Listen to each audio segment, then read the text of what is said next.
We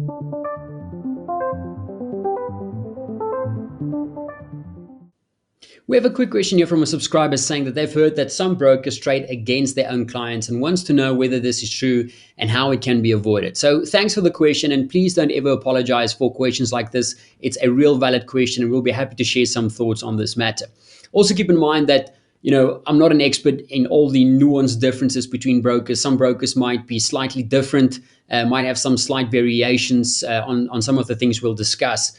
So don't take this as a rule book. Just take it as a general guide for how brokers normally work. So the first thing that I think is important to mention right from the start is that there is a very real problem in the industry with unscrupulous brokers, and they are it's unfortunate that they only have one thing in mind, and that is to rip you off by taking and trading against you. But it's also important to realize that not every broker that necessarily takes a counterparty trade against you is necessarily unscrupulous or trying to be dishonest. There might be a reason, a beneficial reason for them to do that. Now, before you jump up and rage for me saying that, just give me a second to explain why. You see, generally speaking, there's two types of brokers. You'll get an A-book broker and then a B-book broker. An A-book broker is a broker that executes with STP or straight-through processing, or something like an ECN, which is electronic communications network. Now, the difference between STP and ECN is very subtle. STP, your order gets sent straight through to the interbank market. And with ECN, your order is tried to basically be matched up with the liquidity pools inside a electronic network. Now, this is normally known as non-dealing desk brokers. Now, for most brokers, or traders rather, this is considered as the best brokers to deal with, because there's not that conflict of interest between you and the broker, because the broker doesn't win when you lose. They only make money from spreads and commissions, which is great. On the other hand, you also get B-book brokers, also sometimes known as market makers or dealing desk brokers. And essentially, they act as the counterparty to all their clients' trades. So all the orders are processed in-house from their own desk.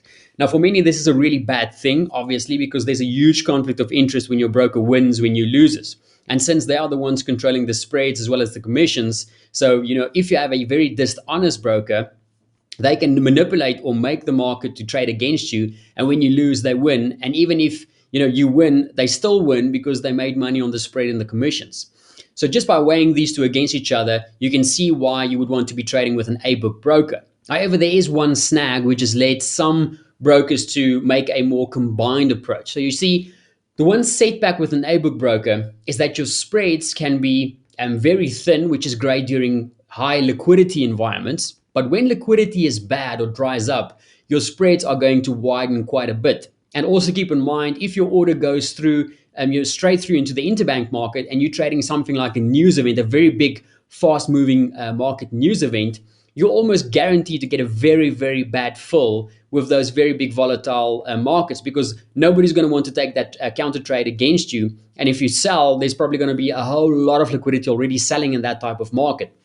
So at least in that sense, a B-book approach offers you some benefit, as your order will almost always be guaranteed to get filled, as your broker is the counterparty. So to try and compensate for this, some brokers have two trading books. So they'll have an A book as well as a B book. Now, the A book is the group of successful traders and the profitable traders, and the B book is the group of unsuccessful or unprofitable traders or new traders. Now, the reason why the two groups are split is very simple. As a broker, you want to make sure that all the trades that are executed by your A book traders is sent straight through to your liquidity providers, or straight into the real markets, also known as STP or straight through processing, as we said. But with the hybrid or combined approach, it means that all the losing traders are placed or combined into a B book, which is either sent through to liquidity providers or kept on their own books. So when you join a retail broker, depending on the size of your deposit, you will most likely form part of the B book group. Now, this might mean that your broker acts as your counterparty, which is a conflict of interest. But if you're a profitable trader, you can get far better fills on your broker if you're trading from the B book compared to the A book. So there's both pros and cons with both of them. And it is the responsibility of each trader to do their own thorough due diligence with whom they trust their money with.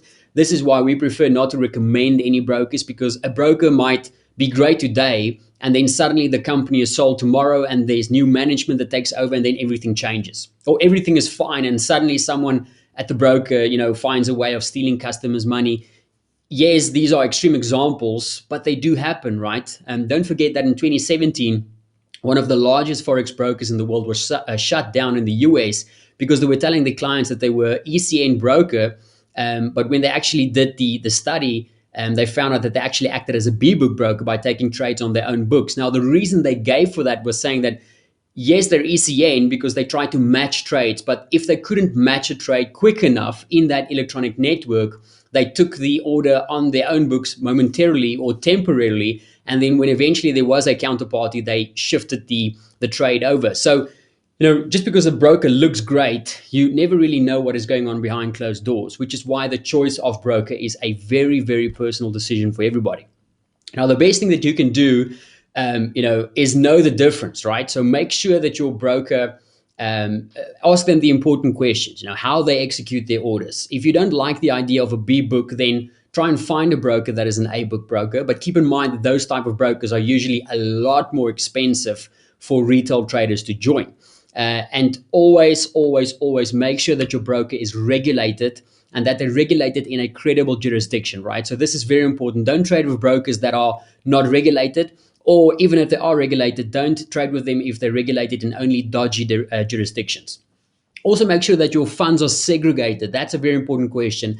Ask your broker about that. That basically means that if the broker goes under financially, like what happened to a few brokers after the SMB removed the Euro Swiss peg, a few brokers went bankrupt and the trading accounts in those brokers went bust as well. So ask your broker whether your trader funds are segregated and kept safe if the broker should go under. Now, on a closing point, the one thing that I want to add is that, whatever you choose to do, don't fall into the trap of blaming your broker for all the bad things that happen, right?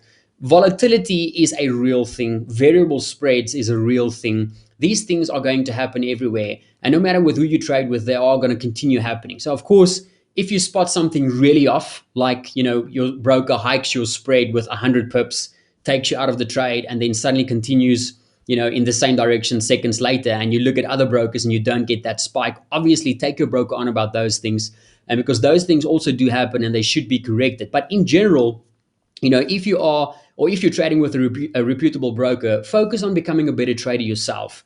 You can trade on 10 different brokers and you'll have varying different results based on the spreads and the commissions. Yes, that is true, but don't blame the broker for consistently losing money, right? That is usually down to over leveraging, bad trade management, a lack of trading experience, or just bad trade psychology. So always keep in mind that the focus should be on becoming a better trader. As I said, if there's weird things happening, then by all means just move to another one. But the broker is certainly not the cause for the majority of losses in the trading community. So I hope that helps. Any other questions? Don't hesitate to let us know.